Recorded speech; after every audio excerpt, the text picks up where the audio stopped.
I'm gonna pee everywhere, and I'm gonna pee all in your hair, and I'm gonna pee on Tripping Grace, and I'm gonna pee all over your face, and I'm gonna pee in your Warning. eye, and I'm gonna I pee chain on smoke an and I say apple fuck pie, a lot. and I'm gonna But I pee accept myself for the in way your I am. drink, and I I'm accept gonna you pee too. in the kitchen sink, Viewer and discretion I'm gonna advised. pee. I recently read Transformation of America by Cathy O'Brian, who you've probably heard of, but if not, she's a CIA, Mind Control, Project Monarch, Project Artichoke, and Project MK Ultra survivor. And she wrote this book in 1995. Well, anyway, it's all pretty fucked up. But this stood out to me because I had never heard this before. She talks about Pierre Trudeau, ex-Prime Minister of Canada, who is Justin Trudeau's father. I know that he looks like Fidel Castro, and maybe that is his real father. I don't know, but that's not what this is about. But Pierre Trudeau looks like a cuck, so I wouldn't doubt it. She accuses him of having sex with her when she was a kid, and she insinuates that he would piss on her. Check it out.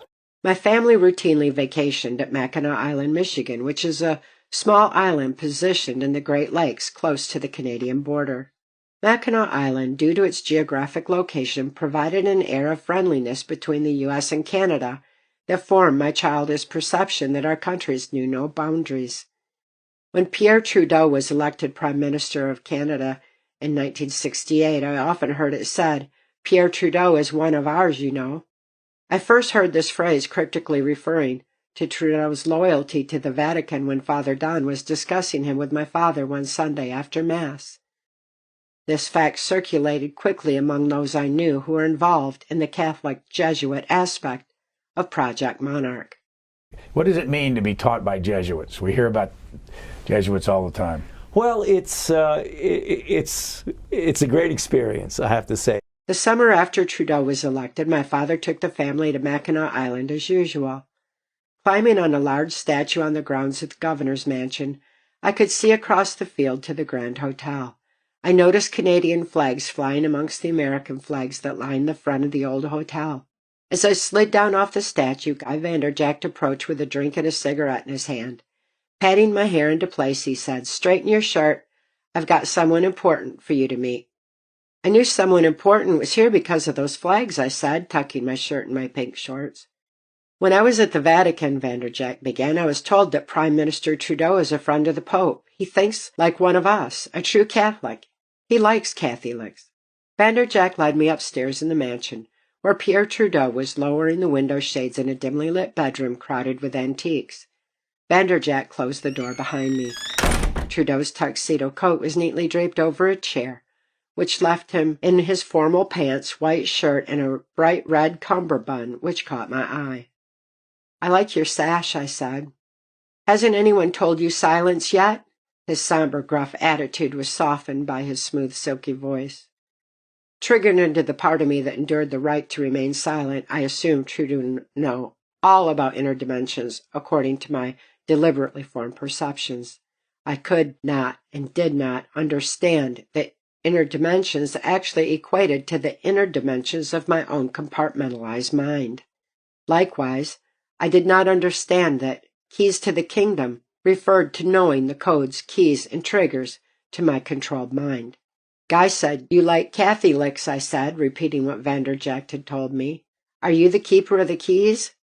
Trudeau seemingly bore his cold, dark eyes right through me. "You can learn more from the school of thought than you can by asking precocious questions. Haven't you learned that children are to be seen and not heard?" "Is that a precocious question?" I asked. "What is a precocious question?" Trudeau sighed with impatience. "That is irrelevant.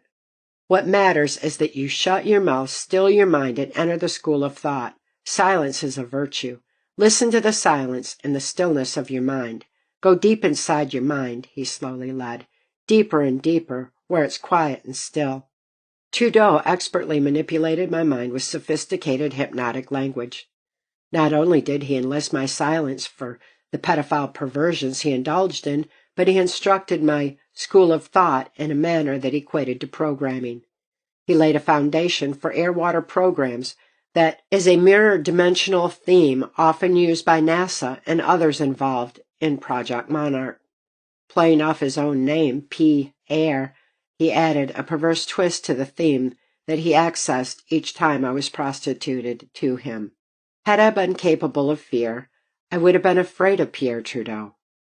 Trudeau's slow, deliberate movements masked the brutal power of his body, much the way his smooth, soft voice pierced my mind and intruded on my thoughts.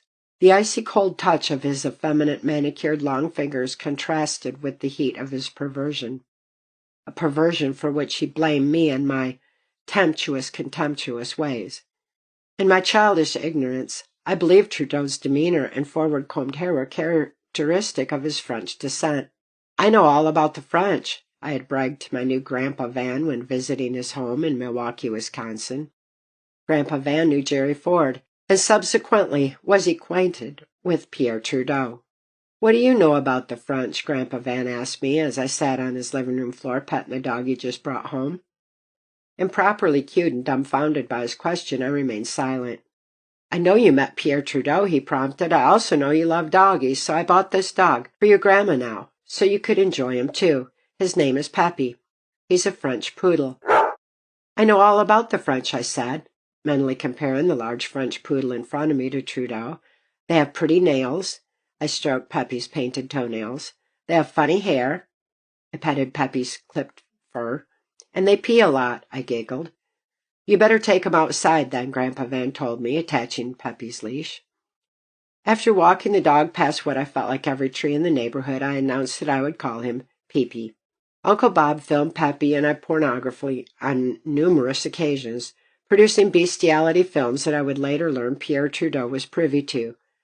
Peppy remained a part of my experience long after Grandpa Van divorced himself from my grandmother, and long after I developed beyond Trudeau's perversion for little children. I'm not saying you have to believe any of this. What do I know? But something that kind of convinced me years back when I was looking into this is I accidentally stumbled across a video. In the book, she accuses Michael Aquino of carving a Baphomet face into her vagina. And I accidentally stumbled across this years ago. It caught me off guard. So I'm not going to show it. If you're brave enough, I'll leave a link below. But she shows the carving. You can check it out if you want to. Proceed with caution. Fucking stoned. I got